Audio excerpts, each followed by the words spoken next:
अब त्याग, तपस्या और बलिदान की भूमि, इस वीर भूमि राजस्थान में हमारे आज के कार्यक्रम के मुख्य अतिथि आदरणीय जगत प्रकाश नड्डा जी हमारे बीच में है। बड़े ही आदर और सम्मान पूर्वक और आपकी तालियों की गड़गड़ाहट के साथ में आदरणीय जेपी नड्डा जी को आमंत्रित करता हूं कि हम सब लोगों को संबोधित करें।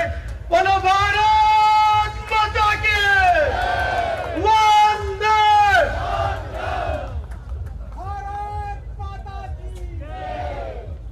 बोलिए भारत माता की, भारत माता की, भारत माता की।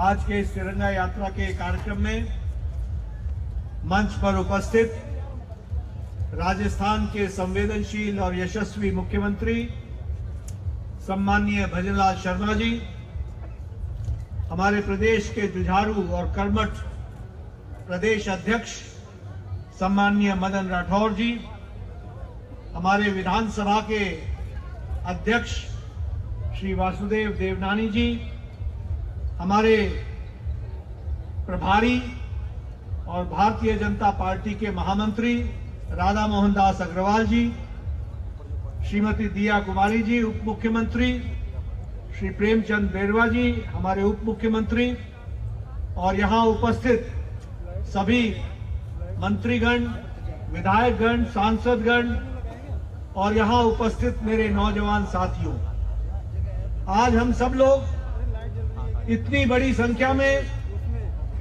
तिरंगा यात्रा में शामिल होने के लिए और भारत के तिरंगे के शान, आन बान और शान को अपने साथ लेकर चलने के लिए यहां पर एकत्र हुए हैं। सबसे पहले तो मैं राजस्थान में आया हूं, राजस्थान की वीर भूमि को नमन करता हूं, शत शत नमन करता हूं।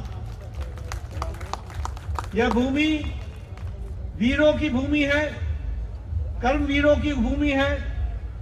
और जब मैं जयपुर आया हूं तो गोविंद देव जी को नमन करना और मोती डुगरी जी के गणेश जी को नमन करते हुए अपनी बात को प्रारंभ करता हूं। मित्रों, हम जानते हैं कि यह तिरंगा, यह हमारा राष्ट्रीय ध्वज, इसके लिए लाखों लोगों ने अपना खून, पसीना, जवानी, जिंदगी इस देश के लिए आहूत की है।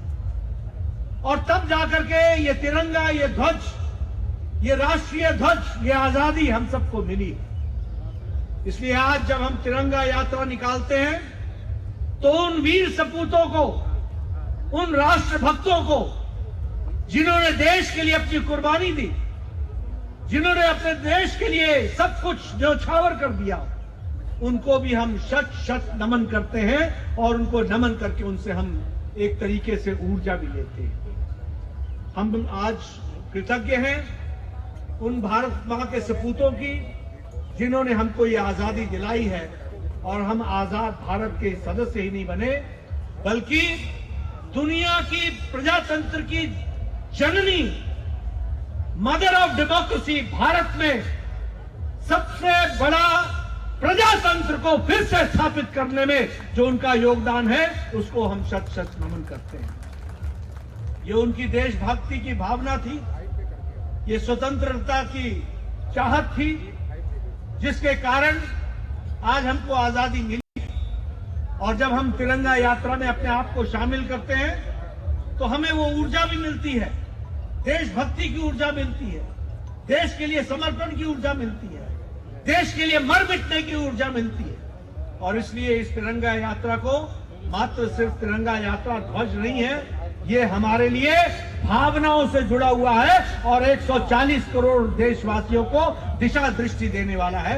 यह भी हमको ध्यान में रखना चाहिए। जब हम अपने तिरंगे की इतिहास में जाएंगे तो हमें ध्यान में आएगा कि 22 जुलाई 1947 को यह तिरंगा भारत में संवैधानिक तरीके से इसे एडॉप्ट किया था, इसे आत्मसात किया। और ये तिरंगा यात्रा, तिरंगा जब हम कहते हैं तो हमें ये ध्यान में रखना चाहिए कि 1906 में स्वदेशी आंदोलन के दौरान पहली बार, उस समय हमारे राष्ट्र ध्वज नाम की चीज नहीं थी, लेकिन एक भावना थी, और उस भावना को पारसी बेगम स्क्वायर पर कलकत्ता में पहली बार 1906 में फहराया गया। और हम सबको मालूम है कि 1921 में जो बेजवाड़ा जो जगह है, जो आंध्र में, जिसे हम आज विजयवाड़ा के नाम से जाना जाता है, वो बेजवाड़ा जो था, वहां कांग्रेस के सेशन में एक पिंगली वेंकैया नाम के एक नौजवान ने पहली बार इस ध्वज के बारे में, ये तिरंगा का सपना उस समय गांधी जी को दिखाया था। और उस समय जो ये इसके रंग थे, उन रंगों को ध्यान में रखते हुए, और साथ में उसमें एक स्पिनिंग व्हील चक्र, उसको भी उन्होंने उसमें दर्शाया था। 1947 में जुलाई में इसे हम लोगों ने फिर से अपनाया, और 3 रंगों में, केसरिया, सफेद और हरा, 3 रंगों में ये हमारा ध्वज बन करके तैयार हुआ। और साथ ही साथ इसमें जो हमारे धर्म चक्र अशोक का, वो धर्म चक्र बीच में उसमें डाला गया, जिसका अर्थ था प्रगति, और उसके साथ साथ अपने आप को जोड़ने की हमारी इच्छा जो थी वो उसमें प्रतिपादित हुई थी। जब हम केसरिया की बात करते हैं तो केसरिया साहस का प्रतीक है। जब हम केसरिया की बात करते हैं तो वो बलिदान का प्रतीक है। जब हम सफेद की बात करते हैं तो वो सत्य और शांति का प्रतीक है।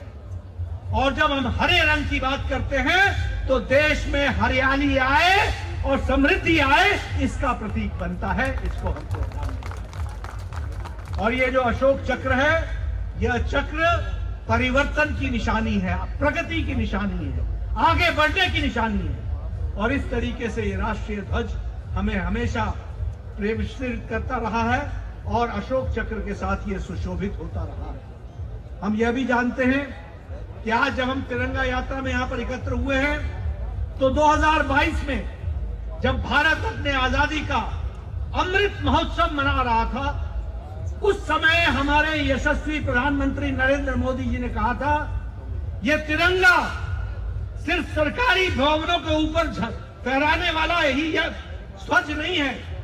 यह तिरंगा सिर्फ सरकारी उपक्रमों में ही फहराया जाए, यह ठीक नहीं है।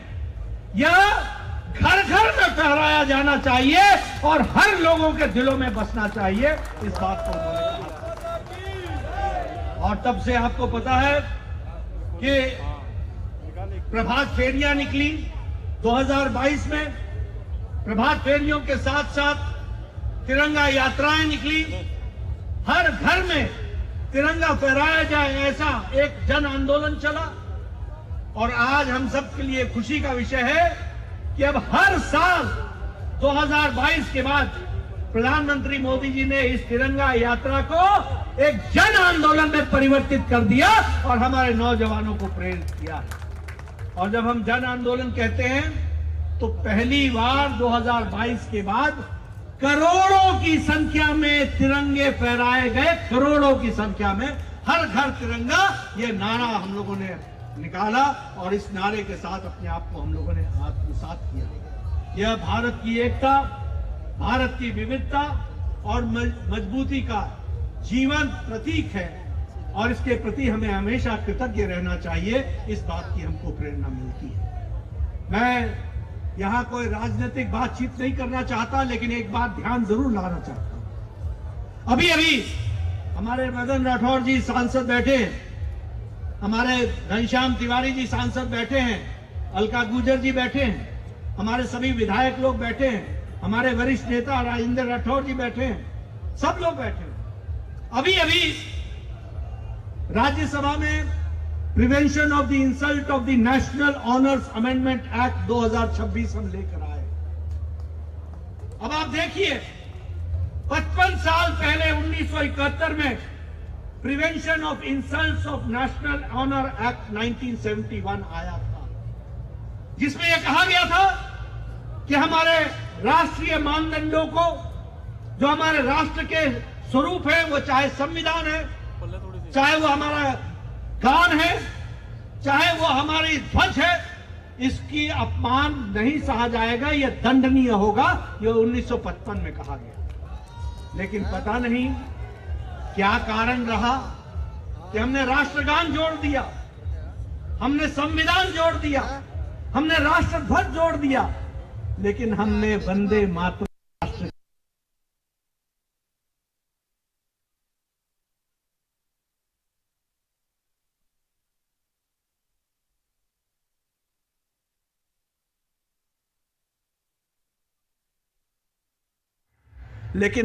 वंदे मातरम राष्ट्रगीत नहीं जोड़ा। अब क्या मैं इसको भूल मानूं या तुष्टीकरण? और तुष्टीकरण के साथ साथ वोट बैंक की राजनीति हावी रही, जो भी रहा हो। लेकिन आज हम ये कह सकते हैं कि यह जो prevention of insults of the national honours amendment act 2026 को जो पारित हुआ है, उसके बाद चाहे राष्ट्रगान हो, चाहे राष्ट्रगीत हो, चाहे राष्ट्रध्वज हो, चाहे संविधान हो, इसका कोई अपमान नहीं कर सकता। यह हमारे भारत की शान है। इसलिए मित्रों, हम ये जरूर कहना चाहेंगे, आज के दिन को जब हम याद करते हैं तो हमें यह भी ध्यान में रखना चाहिए कि मोदी जी के नेतृत्व में हमको गुलामी की विरासत से अपने आप को निकालना था, और वो निकालने का काम शुरू हो गया है, वो निकालने का काम चल पड़ा है। आज हम अपने शान के साथ राष्ट्रीय ध्वज के साथ खड़े होते हैं, तिरंगा यात्रा निकालते हैं। आज राजपथ कर्तव्य पथ में परिवर्तित हो गया है।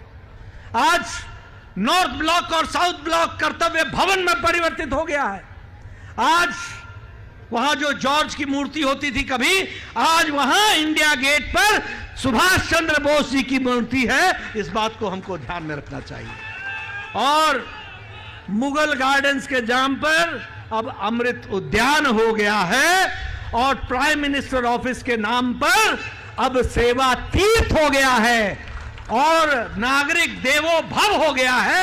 यह भारतीयकरण हुआ है, इसको हमको समझना चाहिए। इसलिए मित्रों, राष्ट्रीय पुनर्जागरण, नेशनल रिकंस्ट्रक्शन, राष्ट्र पुनर्निर्माण, इस प्रक्रिया को तीव्र गति से आदरणीय मोदी जी के नेतृत्व में तीव्र गति से आगे बढ़ रहा है।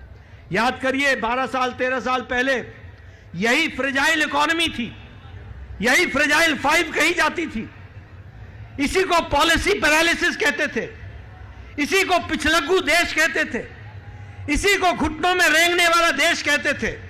आज 12 साल में मोदी जी ने भारत को दुनिया में स्थापित कर दिया है, और दुनिया में इसका नाम है, और राष्ट्रीय ध्वज को लेकर के हम चले हैं। आज वर्ल्ड बैंक हो, इंटरनेशनल मॉनिटरी फंड हो, दुनिया का कोई भी आर्थिक संस्था हो, वह साफ कह रहा है कि जब दुनिया में वॉर के कारण आर्थिक मंदी आ रही है, भारत का उज्जवल भविष्य है, और भारत तीव्र गति से आगे बढ़ रहा है, यह कहा गया है। हमारे वर्ल्ड बैंक ने कहा है कि हमारा जो ग्रोथ रेट है जीडीपी का, वो 6.6% जो 27 में है, वो 7.2% 28 में हो जाएगा। यानी हम प्रगति की ओर बढ़ते ही रहेंगे। इस तरीके से काम चल रहा है। इसलिए मित्रों, इस बात को ध्यान में रखते हुए मैं ये जरूर कहूंगा कि बड़ी मुश्किल से निकाल के लाए हैं, अपने उसे हमें संभाल के रखना है, और तिरंगे के साथ अपने आप को आत्मसात करके हमको महान भविष्य की ओर आगे बढ़ना है, और आत्मनिर्भर भारत, महान भारत की ओर बढ़ना है। और मोदी जी के नेतृत्व में यह हम करके दिखाएंगे। इसी संकल्प के साथ हम इस तिरंगा यात्रा में शामिल हुए। आप सबका बहुत बहुत शुभकामनाएं और बहुत बहुत धन्यवाद। बहुत बहुत धन्यवाद माननीय मंत्री महोदय।